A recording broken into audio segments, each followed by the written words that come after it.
I grabbed my car keys from the kitchen counter, already running late. The small battery icon on the fob flashed red dead. Of course, it had to be today. Today of all days when the state labor inspectors were scheduled to visit our company, and as the head of HR, I needed to be there early. I tried prying open the key fob with my nails, but the back cover wouldn't budge. Seriously, I muttered, looking around for a screwdriver. We always had spare batteries in the top drawer of the living room cabinet, at least we used to. I pulled the box out and shuffled through old cables, light bulbs, and random screws. No batteries. None. A knot of frustration twisted in my chest. I didn't have time for this. Maybe Daniel had some in his toolbox on the balcony. He always kept a stash of odds and ends out there. Screwdrivers, wire, duct tape, things he used maybe once a year but swore were essential. I slid open the balcony door, shivering slightly at the sharp morning air. The small cabinet sat in the corner, dusty and jammed with his tools. I yanked open the drawer, and it nearly came off its rails, spilling contents across the floor. Electrical tape, loose screws, a measuring tape, and no batteries. But something else caught my eye. A simple blue notebook, the kind you'd buy in any convenience store, only it didn't belong there. Daniel was not a write in a notebook kind of man. He used apps, notes on his phone, spreadsheets on his laptop. Seeing that little notebook tucked among tools felt strange, out of place.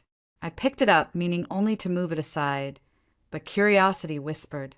I hesitated. It's his, I thought. Private. But my eyes betrayed me. The first page was titled, Winter Clothing Kids. Beneath, an itemized list, puffer coats, hats, mittens, thermal underwear, socks, each one neatly checked with quantities next to them.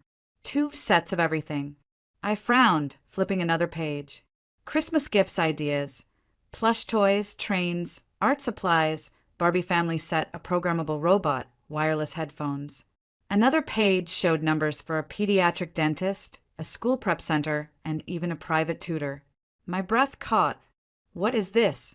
These entries went back 5 years, long before Daniel and I married. His first notes predated me entirely. And recently, just days ago, there were more lists. Christmas gifts again, summer clothing, vacation packing lists. A horrible thought flashed like lightning. Daniel had children I didn't know about. A secret family? I tried to reason with myself. Maybe they were for a friend's kids, maybe for charity. But every instinct screamed otherwise. He had never mentioned children, not even once. And yet, these lists were detailed, meticulous, tender in their way. I thought of all those business trips he took every summer, always somewhere coastal, always refusing to take me because it's all work, no free time. Was that true? Or was he taking them? I clutched the notebook, suddenly aware of my breathing. Quick, shallow. Daniel was the most transparent man I had ever known. He smiled easily, helped anyone who asked, always came home on time, never hid his phone or passwords. I trusted him completely. And yet, this notebook felt like another life entirely. I checked my watch. I was supposed to be at work already, meeting the inspectors before anyone else even clocked in. Instead, I was standing barefoot on the balcony, holding evidence. Evidence of what? Exactly, I didn't know yet, but it felt like betrayal. I set the notebook on the kitchen table and sat down, my fingers trembling slightly. I didn't want to read more. I didn't want to invade his privacy further. But the curiosity, the fear, they were stronger than my resolve. I skimmed more pages, each one a punch to the gut. Summer lists with swimsuits, inflatable armbands, sunscreen, little kids' medicine kits with doses carefully noted. I could see him writing these things, thinking ahead, caring for someone. Children. My chest tightened. Daniel knew I couldn't have kids. I told him that before we married, my voice shaking with shame, expecting him to leave. But he didn't. He took my hands, looked me straight in the eye, and said, I love you. We'll make our own kind of family. And yet here it was, his other life, a life with kids that weren't mine. Maybe they weren't even his. But then why keep it a secret? I stared at the notebook, heart pounding. I couldn't wait until tonight. I needed answers now. I called my boss, voice shaky, claiming I was sick. She wasn't happy but agreed to cover for me. Then I placed the notebook right in the center of the table. If he wanted to hide this, he couldn't anymore. I'd wait for him to come home, and finally I'd know the truth. Waiting for Daniel to come home, I couldn't stop staring at that blue notebook on the kitchen table. But my thoughts spiraled far beyond its pages. They drifted back to a life I thought I'd buried long ago. I grew up in a small town in upstate New York where everyone knew everyone, and secrets didn't stay secret for long. My parents raised me to believe in hard work and decency. I wanted to make them proud, to be someone who gave back. That's why I became a teacher. First grade, bright-eyed kids learning how to read and write, tying their shoes, laughing at my silly songs. But the truth? I wasn't cut out for it. I loved the children, but the endless noise, the constant pressure, the heartbreaking stories of kids who came to school hungry, it all ate away at me. I went home every day, exhausted and doubting myself. So, after 3 years, I quit. My parents were surprised, even disappointed. But I told myself it was temporary, that I'd find another way to make a difference. I moved to the city and landed a job in human resources. It was supposed to be stable, professional, safe. And then I met him. He wasn't Daniel. He was someone else, someone who seemed charming at first. We went on a few dates, and I let myself fall too fast. I was lonely, eager to prove I could have a normal life like everyone else. When he said he was separated from his wife, I believed him, or maybe I just wanted to. 2 months later, I found out I was pregnant. The night I told him, expecting shock, but maybe even joy, he laughed. "Amanda, I have a wife and 2 kids. I'm not leaving them. You knew what this was." No, I hadn't known. I'd built my future in my head, and in one sentence he crushed it. I sat in my apartment all night, staring at the walls, my hands over my stomach. I wanted to keep the baby. I wanted to believe I could do it alone. But I was barely surviving paycheck to paycheck, renting a tiny 1-bedroom, no support system in the city. And I couldn't bear the thought of going back to my hometown as the girl who got pregnant by a married man. So I made the hardest decision of my life. The procedure didn't go smoothly. Complications set in, a raging infection, emergency surgery, and then the words from the doctor that hollowed me out completely. "You won't be able to carry children again. I'm sorry." For weeks, I stayed inside, barely eating, crying until I couldn't cry anymore. I hated myself, hated the choices I'd made, hated the silence in that apartment. I promised I'd never let myself be vulnerable like that again. Years later, when I met Daniel, I carried that shame like a stone in my chest. We met at work. He was consulting for our IT department. He had this calm, steady energy, like nothing could shake him. I told him about my infertility before things got serious, expecting him to walk away. But he didn't.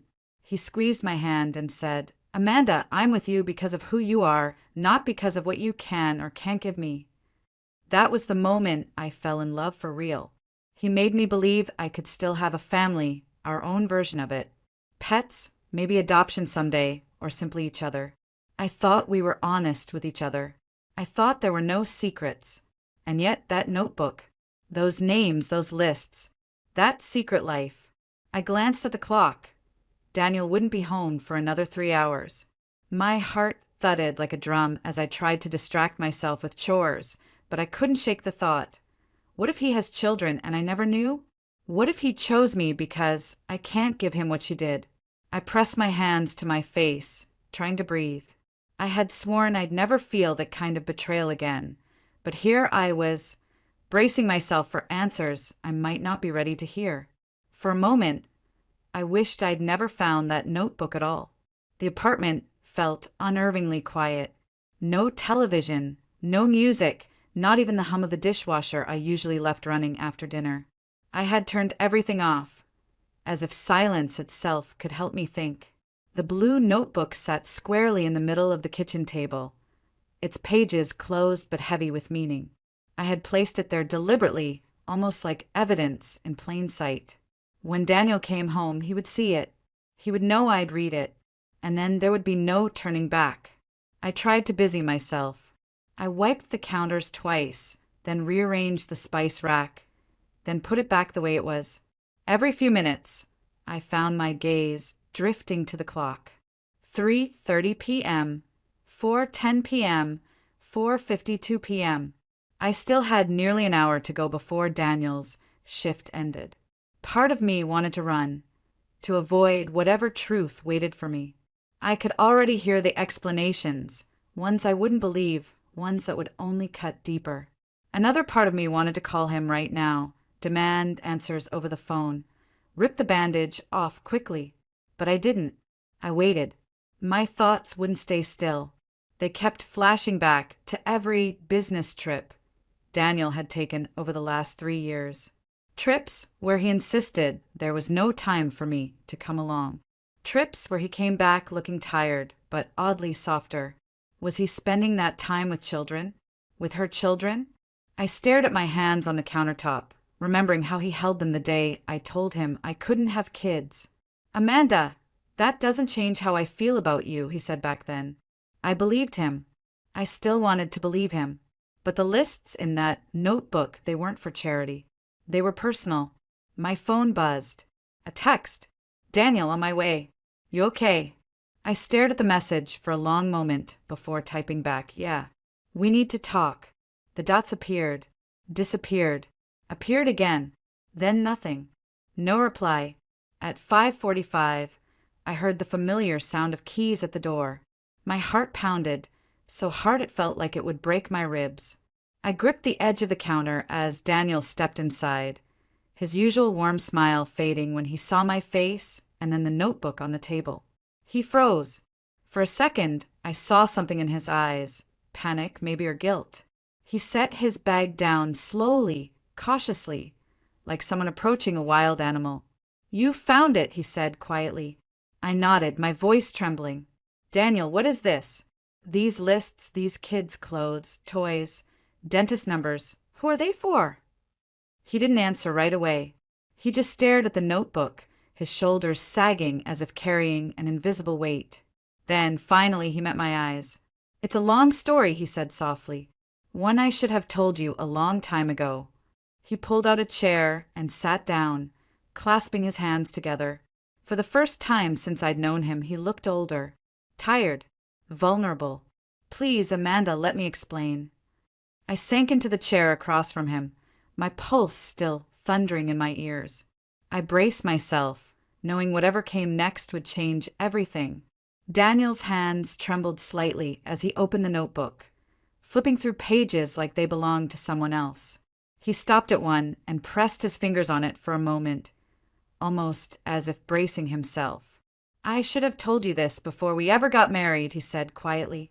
"But I didn't because I was afraid you'd see me differently, and because part of me never really believed it would still matter."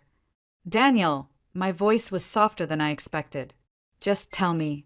He took a deep breath, eyes fixed on the table. Her name was Emily Hartman. I met her when I was fresh out of college, working at a coffee shop while I waited for my first IT contract. She was smart, funny, stubborn in the best way, and beautiful. She made me feel like I could do anything. I felt a sting of jealousy, sharp and uninvited, but I stayed quiet. "We dated for almost 2 years," he continued. "But Emily's life wasn't easy. Her grandmother raised her and money was always tight. When her grandmother's health got worse, the medical bills started piling up. I was trying, Amanda. I really was. But I was just a kid with a part-time job and student loans." He exhaled slowly. "She met someone else, a wealthy man. Sergey. He offered to take care of her, to pay for her grandmother's treatment, to give her a life she thought I couldn't." "She married him?" I asked. Daniel nodded. "She did, and it broke me. But I told myself she deserved stability, that maybe he could give her something I couldn't." His voice cracked slightly. "Only it wasn't stability. Sergey was controlling, jealous, and dangerous. For a while, I didn't know. She stopped contacting me after she married him. I figured she was happy. I folded my hands, heart heavy. What happened? 3 years ago, I saw her again by accident, Daniel said, his eyes distant, lost in memory. She was at the grocery store with 2 kids, Liam and Chloe. Her face lit up when she saw me, but then I saw something else in her eyes, fear. That night, she called me. She said Sergey had been hurting her, that she wanted to leave but didn't know how. She begged me not to tell anyone. I covered my mouth, my chest tight. Daniel! She said she'd call again, but she never did. A month later, she was gone. He swallowed hard, staring down at his hands. Sergey killed her, claimed it was an accident during a fight, but the jury didn't buy it. He's serving a life sentence now. And those kids, they were suddenly orphans. Her grandmother was too old to manage them on her own. So you stepped in, I whispered, glancing at the notebook. Yes. He nodded, tears pooling in his eyes. Not as their father, I'm not. But I felt responsible. I couldn't save Emily, Amanda, but I could at least make sure her kids had coats in the winter, toys at Christmas, school supplies. I send money. I visit when I can. I take them on trips during the summer so their grandmother can rest. It's not about guilt anymore, it's about them. Liam and Chloe didn't ask for any of this. I stared at him, my heart torn in two. One part of me understood the compassion, the loyalty. The other part hurt. Hurt because I'd never known, because all those times I'd asked about his summer trips, he'd smiled and said, "Just work." "You should have told me," I said finally, my voice barely a whisper. "I know." He wiped his eyes. "I was scared. I thought maybe you'd see it as betrayal. I didn't want you to think I was living some double life." I looked at the notebook again, then back at him. "Were you still in love with her?" Daniel's gaze met mine, steady despite the tears. "No. I loved her once, yes, but she made her choice and I moved on. I built a life with you because I love you, Amanda. That hasn't changed." I wanted to believe him. I really did. But my chest still ached, filled with questions and insecurities. Why hide it if there was nothing to hide? Why keep those lists secret? "I can't have kids, Daniel." The words slipped out before I could stop them. "You knew that, and you said it didn't matter. But all this time, you were spending summers with someone else's children. Do you have any idea how that feels?" He leaned forward, voice breaking. "Amanda, please, it's not about replacing something I don't have with you. It's about doing what's right for them. I thought protecting you from that past would make things easier, but I see now it just made it worse." The silence between us was heavy, filled with all the things I wanted to say, but couldn't. I closed my eyes, taking a shaky breath. "I need time, Daniel. I need to think." He nodded slowly, pain etched across his face. "Take all the time you need. I'll tell you everything, every detail, if that's what it takes. No more secrets. Just don't give up on us, okay?" I didn't answer right away. My hands were cold, trembling. My life had changed in the span of one conversation, and I wasn't sure yet how to feel about it. After Daniel's confession, the apartment felt colder, as if the truth itself had sucked the warmth out of the room. He sat there silently, eyes on me, waiting for a response that wouldn't come. I finally stood, my legs shaky, and walked into the bedroom. I closed the door and leaned against it, sliding down until I sat on the floor. My hands were trembling, my pulse still pounding like I had just run a marathon. I'd asked for honesty, and I got it, but the truth felt heavier than the lie ever had. Emily Hartman. The name echoed in my mind like a ghost. She was dead, and yet she was here in my home, in my marriage, in the way Daniel had kept his summer's secret. She was everywhere, and I hated that I envied a woman who wasn't even alive. I stood and stared at myself in the mirror above the dresser. My eyes were red, my face pale. I whispered to my reflection, "You're being ridiculous, Amanda. He didn't cheat on you. He didn't lie about loving you." My voice cracked. "He just never let you in." That was the part that cut the deepest. Not that he'd helped children who needed him, but that he'd faced it alone, as if I couldn't handle his past, as if I wasn't strong enough to carry it with him. But deep down, I wondered if maybe he was right. Because as soon as I saw those lists, all I could think about was what I couldn't give him. Children, family, the things he clearly cherished enough to keep showing up for, even if they weren't his. I pressed a hand against my stomach, the old wound flaring to life. I remembered that cold clinic room, the smell of antiseptic, the way the doctor looked at me after the surgery. You won't be able to carry children again. I'm sorry. Back then, I thought I'd lost a future. Daniel had been the one who convinced me I still had one, that we could create a life built on love, not biology. I'd believed him. And now I couldn't stop picturing him holding Liam's hand at the beach, Chloe riding on his shoulders. I could see them laughing, bonding, making memories.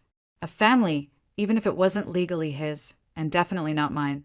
I wiped my eyes and stepped out of the bedroom. Daniel was still at the kitchen table, elbows on his knees, staring at the floor.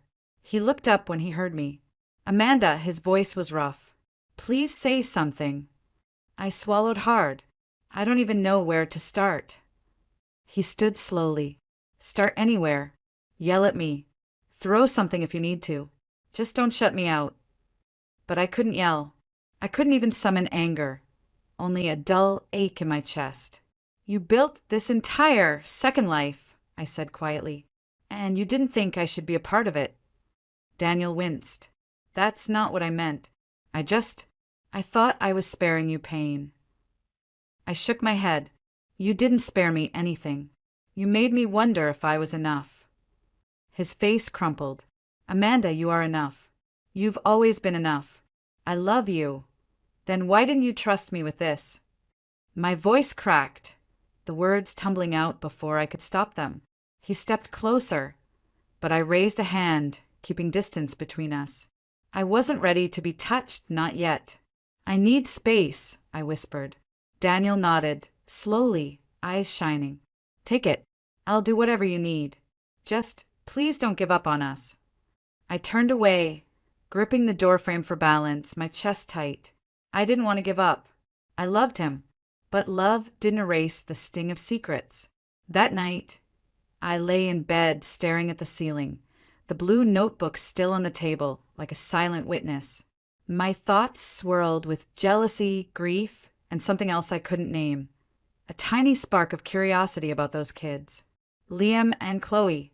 What did they think of Daniel? Did they love him? Did they call him Dad? And what would they think of me? Sleep never came. Instead, I made a decision I wasn't sure I'd regret. I would meet them. I needed to see for myself what kind of life Daniel had been living without me. The next morning, Daniel hesitated when I told him I wanted to meet them. He searched my face for anger, for bitterness, but all he found was resolve.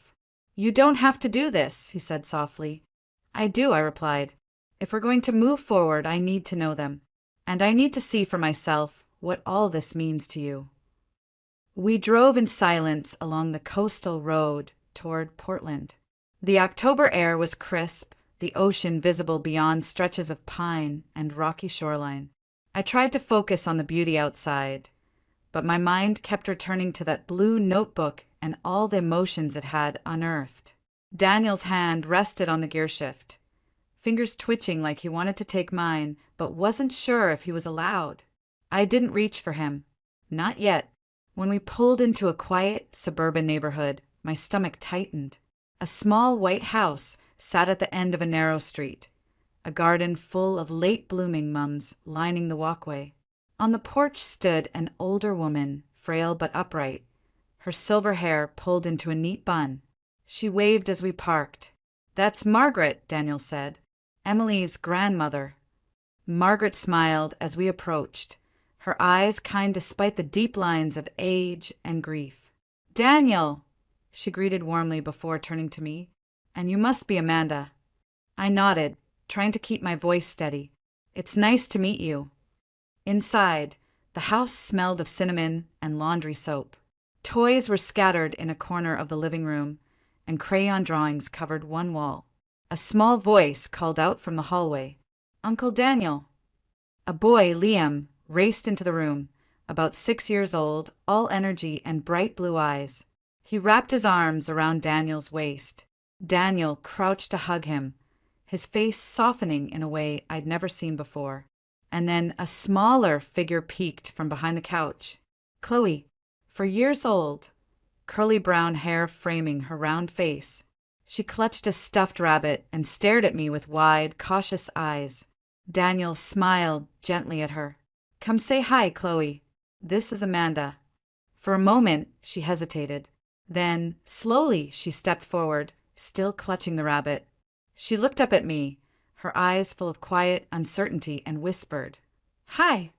"Hi, Chloe." I knelt so we were eye level. "I love your bunny. What's his name?" Her lips curved in a shy smile. "Mr. Buttons."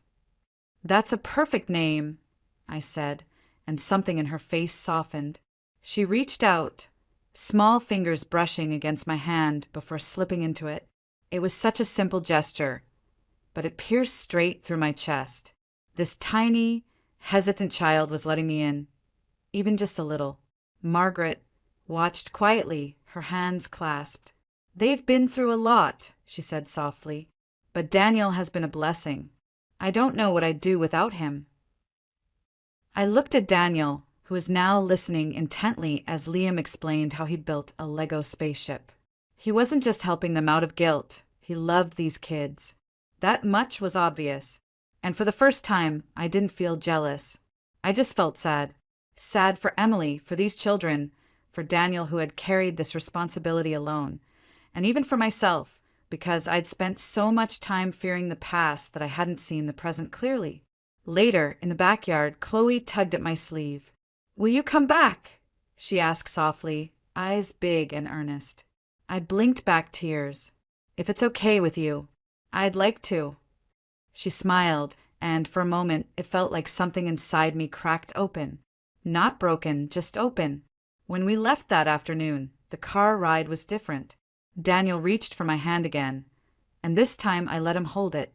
"I'm sorry I kept this from you," he said quietly. I squeezed his hand. "We'll figure it out together." And for the first time since finding that notebook, I actually believed it. The following weeks were quieter between Daniel and me. But it wasn't the silence of distance anymore. It was the kind of silence that comes when you're learning to listen again. We started spending more weekends in Portland, sometimes taking Margaret out for lunch, sometimes just giving her a break while we stayed with the kids. I had expected awkwardness, maybe even resistance, but Liam and Chloe took to me faster than I imagined. The first time Liam called me by name, I felt a strange warmth in my chest. The first time Chloe reached for my hand without hesitation, that warmth deepened. One Saturday morning, we all gathered in Margaret's kitchen to bake cookies. Liam measured flour with too much enthusiasm, covering the counter in white dust, while Chloe carefully placed chocolate chips, one by one, into the bowl. Daniel stood behind me, laughing when I got a smear of dough on my cheek. I caught his smile out of the corner of my eye. It wasn't the guilty, nervous smile he'd worn when I first discovered the notebook. It was soft, grateful, almost relieved. "You're really good with them," he said quietly, his voice carrying something tender. I shrugged, fighting back emotion. I didn't think I would be. I paused, swallowing hard. I thought seeing them would hurt more than it does. But it doesn't, Daniel. It feels right. He reached for my flour-dusted hand and squeezed. "They like you, Amanda, more than you know." Later, as the cookies baked and the house filled with warm, sweet air, Chloe climbed onto my lap with a coloring book. She held up a crayon drawing for figures standing under a bright sun. One tall man, one older woman, a small girl, and a boy. And next to them, a woman with long hair holding the girl's hand. "That's you," Chloe said shyly, pointing to the woman in the drawing. "You're part of our family now." Something inside me broke wide open. I had spent so long believing I could never be a mother, that my chance at family had ended in a sterile clinic years ago. Yet here I was holding a little girl who saw me as hers, and it felt real. Daniel crouched beside us, his hand resting lightly on my back. His voice was low, full of something I couldn't quite name. "Amanda, I know this wasn't the life you pictured. It's not what I pictured either, but maybe this is better." I looked at him, then at Chloe, then at Liam spinning in circles in the living room with a paper airplane, and I knew he was right. This wasn't the family I had imagined, but maybe it was exactly the one I needed. That night, on the drive home, Daniel reached for my hand again, and this time I held on tightly, not because I was afraid of losing him, but because I wanted to hold this moment, this feeling of quiet belonging. For the first time in years, I didn't feel broken. I didn't feel like the woman who couldn't have children or the woman haunted by past mistakes. I felt like someone who had stepped into something bigger than herself, something healing.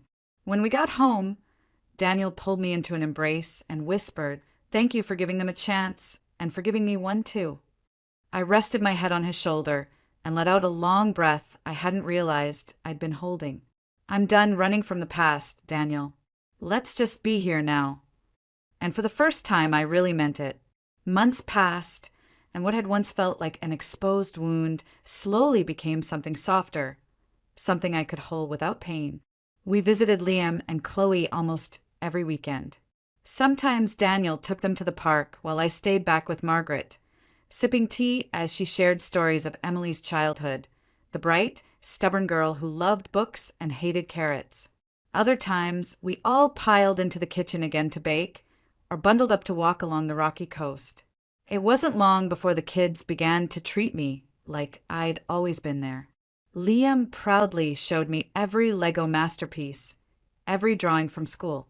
Chloe climbed into my lap at story time without hesitation, resting her head on my shoulder as if it had always been her place.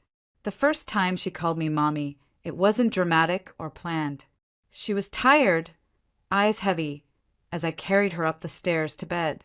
"Good night, Mommy," she mumbled sleepily, not even realizing what she'd said. I froze, heart swelling so fast it hurt. Daniel saw the look on my face and just smiled softly, his eyes shining. He didn't correct her. Neither did I. On the drive home that night, I turned to Daniel.